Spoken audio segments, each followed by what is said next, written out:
estado interesado, entre otras cosas, con respecto a los ecuatorianos que quedaron varados por esta situación emergente del país en ciudades del exterior. Muchos de ellos quedaron en aeropuertos, otros en condiciones precarias, otros en hoteles terminando sus fondos. Sobre las cifras no se han dado datos claros. Damos la bienvenida al legislador Fabricio Villamar. La primera pregunta sería, ¿de cuántos ecuatorianos estamos hablando, legislador Villamar? Un saludo cordial, siempre es bueno conversar con ustedes. Estamos hablando de un poco más de 7,000 personas. ¿Cómo ha podido llegar usted a esta cifra? Porque pedimos un registro en las redes sociales de la Comisión de Participación, de la Comisión de Relaciones Internacionales, y cuentas de los asambleístas de la Comisión de Relaciones Internacionales, de tal manera que este dato es el que sí ha sido llenado por los ecuatorianos que están en el exterior, es decir, no corresponde a un invento, sino a la gente que se ha inscrito en el registro que nosotros levantamos. Ahora bien, de lo que yo entiendo, la Cancillería tiene un registro mayor.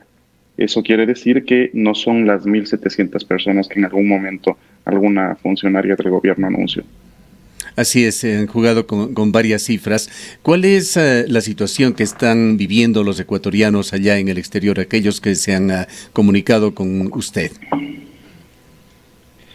Es una situación variopinta. Hay gente que está en sus universidades y que puede quedarse en sus universidades y que más bien averiguaban por si es que pudieran venir a acompañar a sus padres en estos momentos.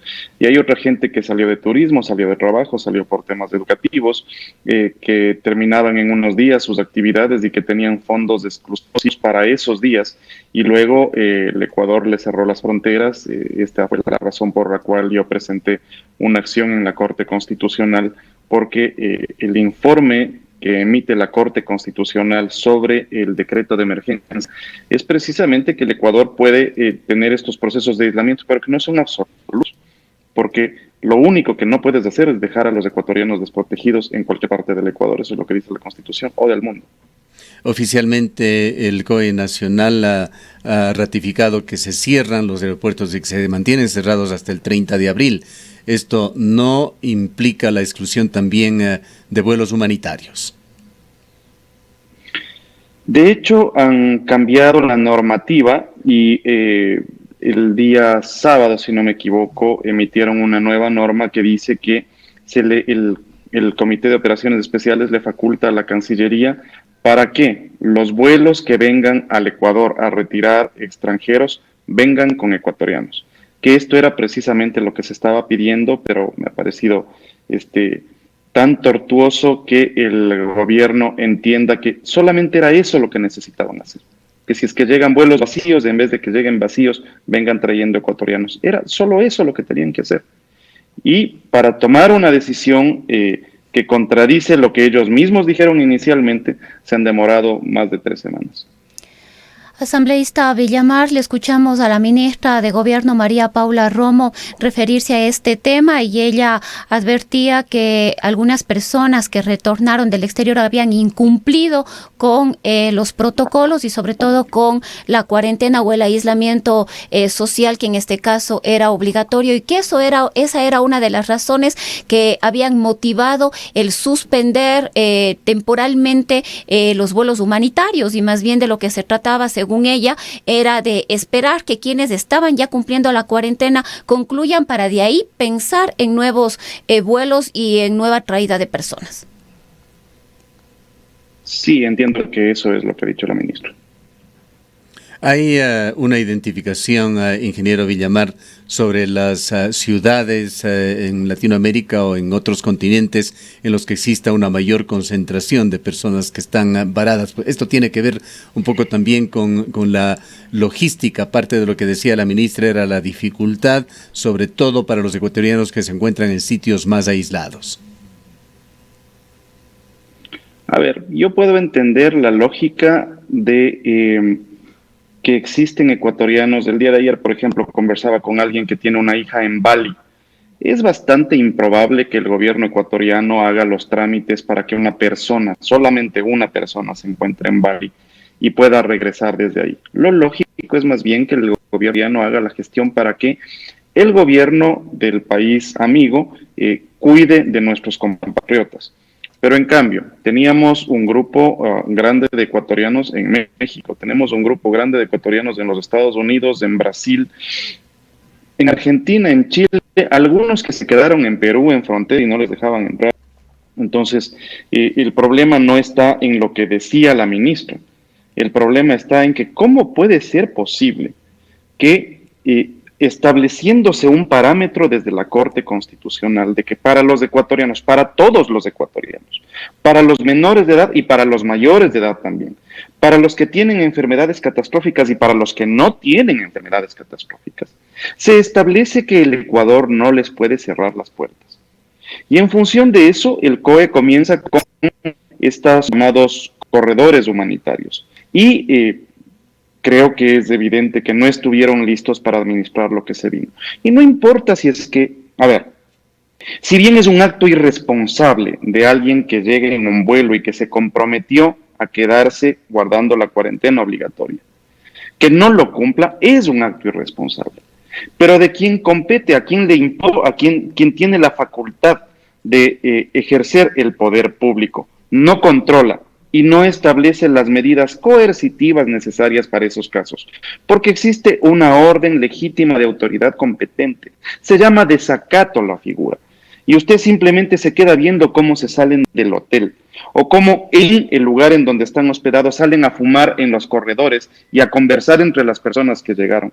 Es evidente que hay una violación a la disposición que se hizo, pero esta violación no implica quitarles el derecho al resto de ecuatorianos. Más bien lo que obligaba es a que el Estado ecuatoriano se prepare mejor, establezca nuevos protocolos. ¿Era necesario que la gente se quede en casa o que se quede en un hotel? Porque para este caso específico lo que hizo el gobierno es decirles, ustedes se pagan el vuelo de retorno, ustedes se pagan el alojamiento en el hotel que yo diga y ustedes se pagan la comida el tiempo que yo les diga.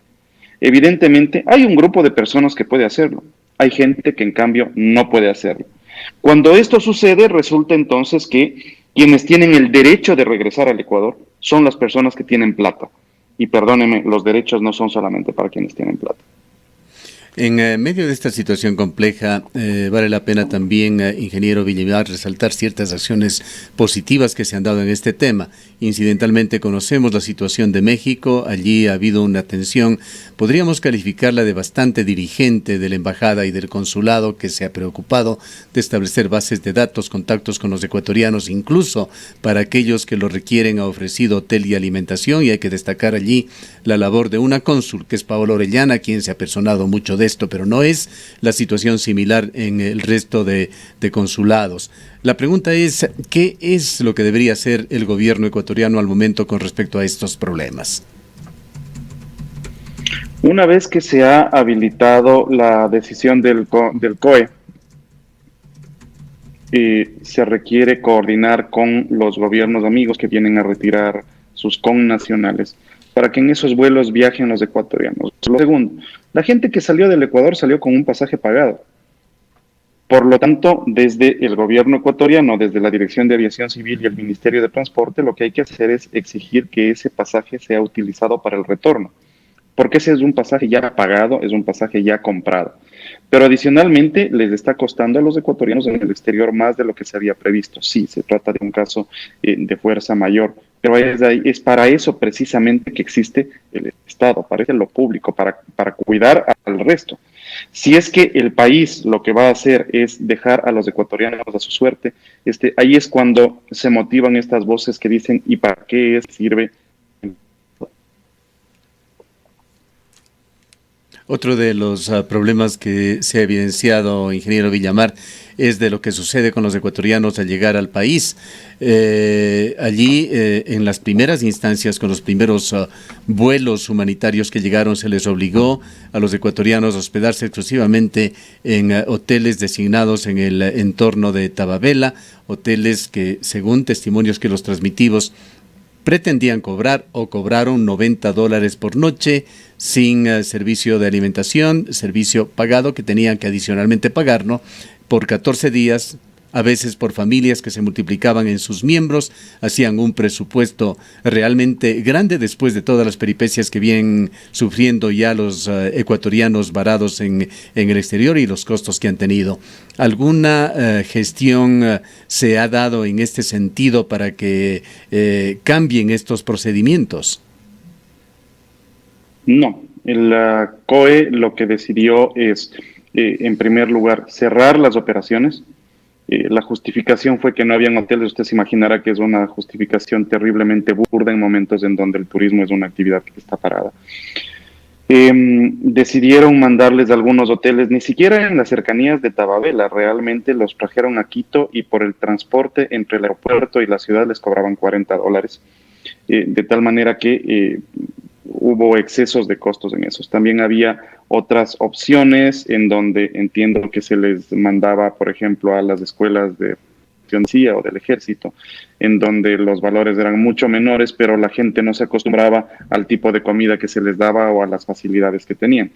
Entonces, claro, hay razón de lado y lado. En primer lugar, que existe el derecho de los ecuatorianos a regresar a su país, sí, sí existe.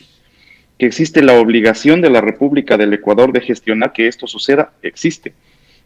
Que existe pronunciamiento de la Corte Constitucional al respecto, ahí está. Pero por otra parte, que también existe indisciplina en los compatriotas, que existe un menosprecio a la autoridad, una falta de seguir los protocolos de cuidado para sí mismos y para el resto, bueno, también esto es patente. Lo que estamos diciendo es, aun cuando los ecuatorianos sean desordenados, aun cuando sean indisciplinados, aun cuando no cumplan las normas, son ecuatorianos. Y quien tiene que hacer que se cumplan las normas es la autoridad pública. Y por eso no es una justificación decir que porque se salieron del hotel, porque no respetaron el toque de queda, porque no les gusta que vayan al hotel X, se suspenden los vuelos, porque eso lo que termina haciendo es demostrar la falta de noción de derechos humanos del gobierno. Asambleísta Villamar, no sé si en otro tema nos gustaría conocer su opinión en otro tema relacionado a las resoluciones que tomó la Comisión de Educación de la Asamblea Nacional el día de ayer de solicitar que el año lectivo en el régimen Sierra y de la Amazonía se dé terminado de forma virtual, es decir, que en medio de esta situación de emergencia sanitaria los estudiantes ya no retornen a las aulas durante este año lectivo y que esto se dé por concluido este año únicamente de forma virtual. Ahí vale la pena hacer una diferencia importante de cómo se ha estado manejando el tema educativo en el ámbito privado y cuál es la situación en el ámbito público. Inicialmente yo no tenía un criterio al respecto porque prefería buscar quien desde el punto de vista absolutamente técnico me guíe, pero poniendo las cosas en perspectiva. Si algo nos falta es de educación. Si es que nosotros, por un acto legislativo, por un acto administrativo, damos por terminado el semestre y promovemos a todos los estudiantes, lo que hacemos es condenar a toda una generación a la pérdida del aprendizaje por las causas que todos conocen, cuando la lógica más bien debería ser extremarnos en buscar la aplicación de las nuevas tecnologías para hacer que esto sea una solución, no un problema. Tengo la sensación de que se tiene que trabajar, por ejemplo, respecto de una convención adicional entre los dueños de los establecimientos educativos y los estudiantes y sus padres de familia respecto del costo, porque si es que ya no vas a la escuela, ya no estás consumiendo electricidad, no estás consumiendo agua, no utilizas el transporte del colegio, no utilizas la alimentación, pero efectivamente también tienes que pagar al profesor, pues el profesor también tiene que vivir. Entonces sí tengo la sensación de que en vez de preocuparse por la terminación del año lectivo, debería preocuparse el ministerio en el mejoramiento de las herramientas de aprendizaje virtual, la posibilidad de que todos tengan acceso a este tipo de servicios. Imagínense ustedes si es que en su casa tienen 2 guaguas o tienen 3 guaguas y una sola computadora, el drama interno que es en esa familia. Entonces, sí tiene sentido más bien desarrollar estas habilidades, desarrollar estas capacidades, desarrollar esto para el futuro de tal manera que siempre sea una alternativa la educación desde que educación a distancia. Pero no tiene mucho sentido el cortar el año lectivo ahorita porque sí. Un tema final también, saliéndonos del fundamental que hemos tratado ya de los viajeros en el exterior, ingeniero Villamar. ¿Cuál es su opinión sobre la situación en el IES, la situación de Paul Granda, quien ha recibido excitativas para que renuncie? También lo ha hecho el presidente de la República para que le quite su representación ante el IES. El día de ayer el propio IES da un informe eximiendo al Consejo Directivo de estas negociaciones. Lo propio ha hecho la Secretaría Anticorrupción de la Presidencia de la República, aunque allí evidentemente hay un conflicto de intereses entre quienes hacen estas aseveraciones. Su punto de vista cuando se conoce que Lourdes Cuesta, asambleísta suya, ex compañera suya en Creo, prepara una resolución para poner en conocimiento de la Asamblea, en la cual sería una reconsideración sobre lo que se trató en primera instancia. El día de hoy se presentarán en la sesión del Pleno 2 o 3 resoluciones en el mismo sentido. Y esto es lo que va a pasar. Entiendo que mi colega Lourdes Cuesta ha preparado algo. De la misma manera, en la reunión de jefes de bloque preparamos un contenido que hace una reconsideración a la resolución que se discutió el día jueves de la semana anterior, en tal sentido, ya sea que se apruebe la de Lourdes o la que se ha preparado por varios bloques, lo que va a existir es una exigencia del Pleno de la Asamblea de la República por la renuncia del señor Paul Granda. Y si bien podría presumirse incluso la inocencia del señor Paul Granda en los actos de corrupción que intentaron cometerse dentro del IES, también es necesario reconocer que en la función pública usted puede delegar las funciones, pero no delega las responsabilidades.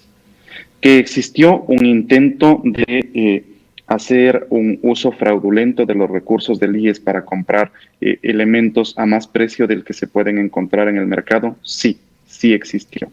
Que existe ya un proceso en la Fiscalía por esto, sí existe. Que en ese proceso ojalá alguien termine siendo responsable. No querían adjudicarle un contrato de más de 10 millones a una cevichería. Eso es lo que pasó. Que tiene responsabilidades Paul Granda en esto, no sé si es que directas, pero indirectas y responsabilidades políticas evidentemente existen. No es un buen momento para aferrarse al cargo. Y si bien yo puedo tener simpatía por varios de los funcionarios del gobierno, de conocerles por muchos años, una cosa es tener la noción de la inocencia respecto del delito y otra, en cambio, la responsabilidad respecto de las funciones políticas, que es especialmente en este momento. Se imaginarán ustedes que no era en un momento de crisis terrible, en donde hay gente que se está muriendo, en donde no se alcanzan a enterrar todos los días todos los cadáveres que hay, en donde de la entrevista que ustedes hicieron hace un momento, se demuestra que no se alcanza a hacer las pruebas todas las que se quisiera, o tener los resultados en el tiempo que se necesita, que no hay camas suficientes para atender a tanta gente, que no se puede recibir a los ecuatorianos que vienen en el exterior porque les falta espacio, y alguien intentaba robarse la plata del IES. Entonces es evidente que ahí van a haber responsabilidades políticas. Y si es que la decisión no la toma el presidente de la República, es bastante probable que la DEA inicie un proceso de destitución por vía de enjuiciamiento político. ¿Es lo mejor esto? No, no es lo mejor. Se requeriría más bien una decisión real del presidente de la República en torno a esto, y que sea la justicia y sean los órganos de control que determinen las inocencias o responsabilidades administrativas, civiles o penales en su momento, pero las responsabilidades políticas es evidente que las van a haber. Un asunto de forma en esto, ingeniero Villamar, María José Carrión, quien hizo esa propuesta que no fue aprobada y que generó aún más conflictos sobre el tema, señalaba en una declaración que la Asamblea no tenía dentro de sus atribuciones el seguir ningún tipo de proceso o tomar una resolución que lleve a la renuncia del doctor Paul Granda. La Asamblea no del señor Granda por un acto voluntario. Se tiene que seguir un enjuiciamiento político. Por eso les decía, la Asamblea en esa resolución lo que hacía era reconocer a los médicos, buscar que las vacantes que están disponibles sean utilizadas y que se den contratos de largo plazo con con las personas que están luchando en este momento en los hospitales, en el servicio público de salud, en el servicio privado de salud igual, un reconocimiento. Pero además se ponían dos temas que fueron adicionados por los colegas: del inicio del juicio político en contra de la Lindra Muñoz como exministra de Salud, y se pedía al presidente la renuncia del señor Paul Granda. Eso es lo que sí puede hacer la Asamblea: pedirle al presidente que haga algo. Para eso se tratan las resoluciones. Las resoluciones no tienen fuerza obligatoria, simplemente son un acto que expresa la voluntad de la Asamblea sobre un tema específico, pero a quien le correspondía cambiar de representante en el IES es al presidente de la República. Esa resolución se tomó el día jueves anterior, es bastante probable que se tome el día de hoy nuevamente, sin fuerza obligatoria. Ahora, lo que sí puede suceder es que si es que el presidente de la República no toma esa decisión, algún legislador inicie las acciones en contra de Paul Granda para su destitución. Bien, muchas gracias por habernos atendido. Han escuchado al ingeniero Fabricio Villamar. Él es legislador, se perteneció al movimiento Creo y actúa independientemente.